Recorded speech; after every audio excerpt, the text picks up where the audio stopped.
Hello বন্ধুরা, কেমন আছো তোমরা? আজকে আমি তোমাদের সামনে আর একটা বিষয় নিয়ে উপস্থিত হয়েছি যে আত্মবিশ্বাস কি করে বাড়াতে হয়। আর আত্মবিশ্বাস প্রত্যেকের মধ্যে একটা স্ট্রং আত্মবিশ্বাস থাকা উচিত, তাহলে সে কোনো জায়গায় হার মানবে না।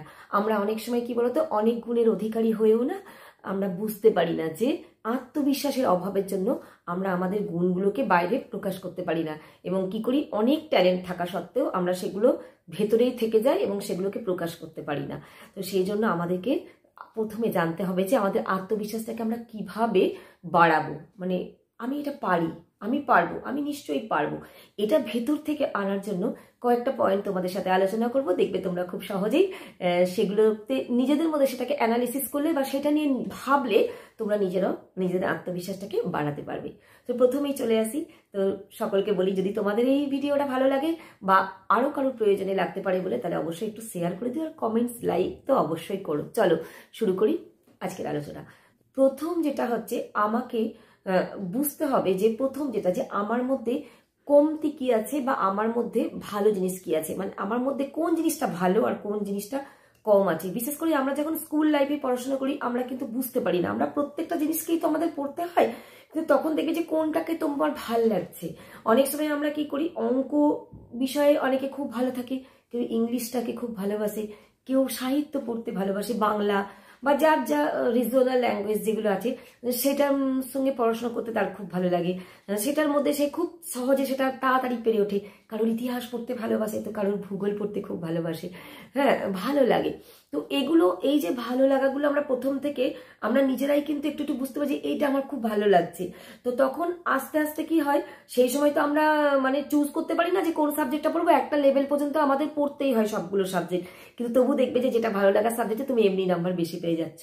তো এইখান থেকে তোমাকে স্টার্ট করতে হবে। আমি ছোটদেরকেও বলছি, এর থেকে বড়রাও এমন হয় যে ওই সময় কি হয়, আমাদের মানে পরিবারের আমাদের বাবা মা, আমাদের টিচাররা ঠিক করে দেয় তুমি এটা পড়বে, এটা পড়লে তোমার এত বড় তুমি কেরিয়ার করতে পারবে।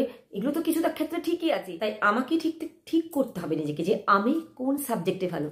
যে সায়েন্সে ভালো সে সায়েন্স পড়বে, যে আর্টসে ভালো সে আর্টসের দিকে সাবজেক্টগুলোকে এগোবে। এটা তো প্রথম দিকে হলো। তো আমাদের মধ্যে নিজেকেই নিজে বের করে নিতে হবে যে আমি কিসে ভালো।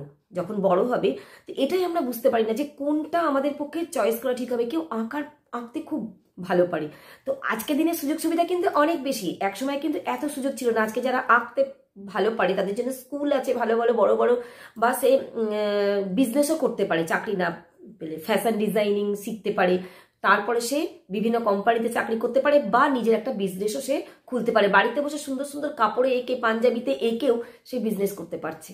তো আমাকে নিজে এই জায়গাটা বের করতে হবে যে আমার মধ্যে কোনগুলো আছে আমার ভেতরে, আর কোনটা আমার মধ্যে নেই বা কম আছে, এবং তাহলে সেই দিকে আমি যাব না, বা সেটাকে আমি আরো বেশি উন্নত করব।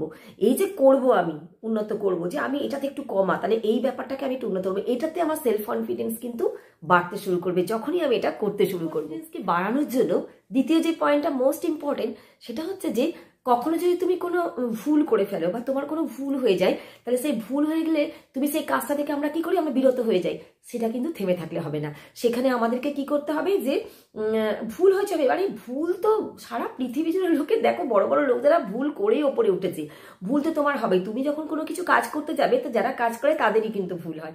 তো ভুল হবে বলে যদি তুমি সেখানে সেই কাজটাতে নাই করতে যাও বা করতে গিয়ে থামিয়ে দাও, তাহলে কিন্তু তুমি তোমার সেলফ কনফিডেন্সটাকে হারিয়ে ফেলবে তখন, যে যা আমার ভুল হয়ে গেল, আমি তো আর পারছি না। তাই ভুল হোক, ভুল থেকে মানে ভুলটাকে তুমি আবার চেষ্টা করো, ভুল তো হবে, তাহলে তোমার সেলফ কনফিডেন্স বাড়বে।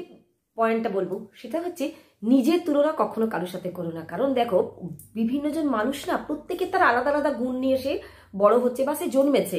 হ্যাঁ, কারোর এই গুণটা থাকবে, তো কারোর আর একটা গুণ থাকবে। তোমার যেটা আছে, অনেক সময় আমরা কি ভুল করে ফেলি বলতো, আমরা নিজেরা কি মনে করি যে ও এটা পারছে, তাহলে আমি তো ওটা পারছি না, হ্যাঁ তাহলে বোধহয় আমার আর মনে হয় জীবনে সফলও হতে পারবো না, জীবনে কিছু করতেও পারবো না। আরে ওর যে গুণটা আছে সেটা তোমার নেই, আবার তোমার যেটা আছে সেটা ওর নেই। আমি যদি মাছকে, এখন মাছ জলেই কিন্তু থাকে, জলের যা কিছু সুন্দর সাঁতার কাটা জলের মধ্যে অনেক কিছু জিনিস মাছ যেটা পারবে, সেটা ডাঙায় কি মাছটাকে তুলে দিলে সে পারবে বলো তো? পারবে না। তাহলে যার যেটা জায়গা, যার যেটা স্থান, তাকে সেইভাবেই মানে অগ্রগতি করতে হয়। তাই কখনো অন্যের সঙ্গে তুলনা করো না, অন্যের কোনো গুণ দেখে, অন্যের কোনো ভালো জিনিস দেখে নিজেকে হীন মনে করো না, কারণ তোমার মধ্যেই কিছু না কিছু এমন আছে যেটা অন্যের কিন্তু নেই।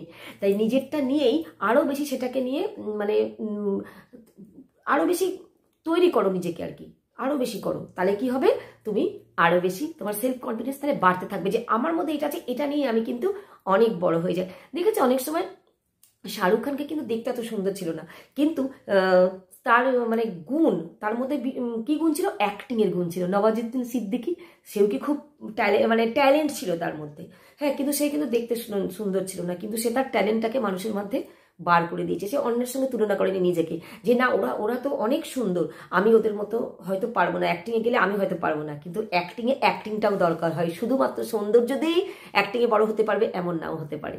পরবর্তী পয়েন্টে বলি, আমাদের না যে কোনো বিষয়ে প্রচুর জ্ঞান অর্জন করার কোনো দরকার নেই। আমরা অনেক সময় কি করি, যে ফিল্ডে তুমি ভালো, যেটাতে তুমি কোনো কিছু করতে চাও, সেই ফিল্ডে অনেক সময় কি হয়, আমরা অল্প একটুখানি সেই ব্যাপারে জেনেই না বেরিয়ে পড়ি কাজটা করতে, বা সবার সামনে বলতে শুরু করি, বা তখন সেইখান থেকে যে প্রশ্নগুলো আসে সেগুলোর আমরা তখন উত্তর দিতে পারি না।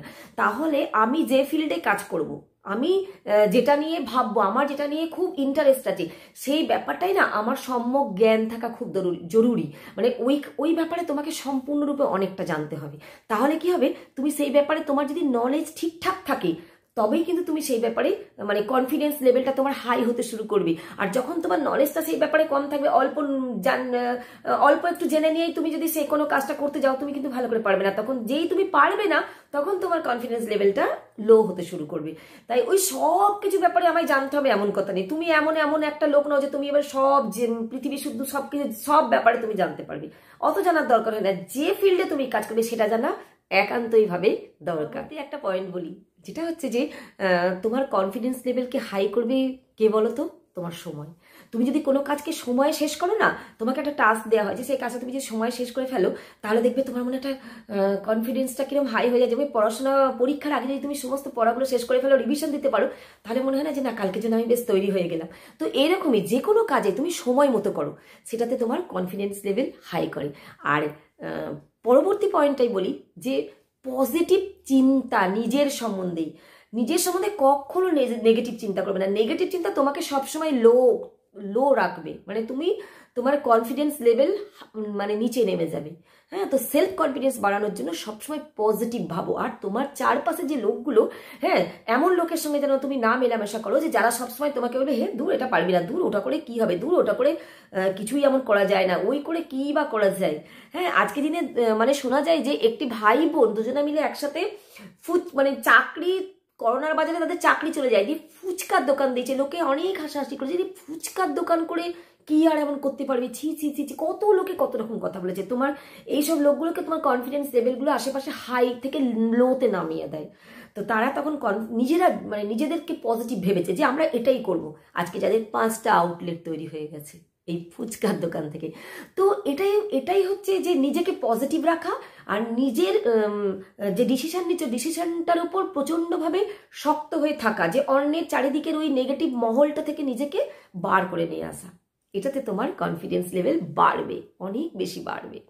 লাস্ট যেটা বলবো সেটা হচ্ছে যে সব সময় নিজেকে সুন্দরভাবে প্রেজেন্ট করে রাখো। মানে নিজের ড্রেস সেন্স বা এইগুলো যখনই তুমি বেরোবে, এমনভাবে বেরো যাতে তোমাকে দেখে লোকে একটু তাকিয়ে দেখে যে না বাহ কি সুন্দরভাবে বেরোই, যেরম সেরম আলু থালু যেমন তেমন করে বেরিয়ে পড়া। ড্রেস সেন্স মানুষের ভীষণ দরকার, তাতে করে তোমার কনফিডেন্স লেভেলটা হাই থাকবে। তুমি যদি একটু ফিটফাট হয়ে, হ্যাঁ, একদম পুরো আয়রন করা, তোমাকে নতুন জিনিস পরতে হবে না, ব্র্যান্ডেড জিনিস পরতে হবে না, কিন্তু যে কোনো জিনিস আয়রন করা পরো, তার সাথে তোমার সঙ্গে তোমার জামা কাপড়ের সাথে জুতোটা ঠিক কি ম্যাচ করে সেটা পর্যন্ত খেয়াল রেখো। সঙ্গে যে ব্যাগটা নেবে ব্র্যান্ডেড হতে হয় না, কিন্তু একটা ম্যাচিং, একটা মানে অবয়বে একটা সুশ্রী ভাব, এইটুকুনি নিয়ে তুমি বেরো, তোমার কনফিডেন্স লেভেল সবসময় হাই থাকবে। তো আজকে এই ছিল আমার ভিডিও। কেমন লাগলো তোমাদের অবশ্যই কমেন্টস করে জানিও।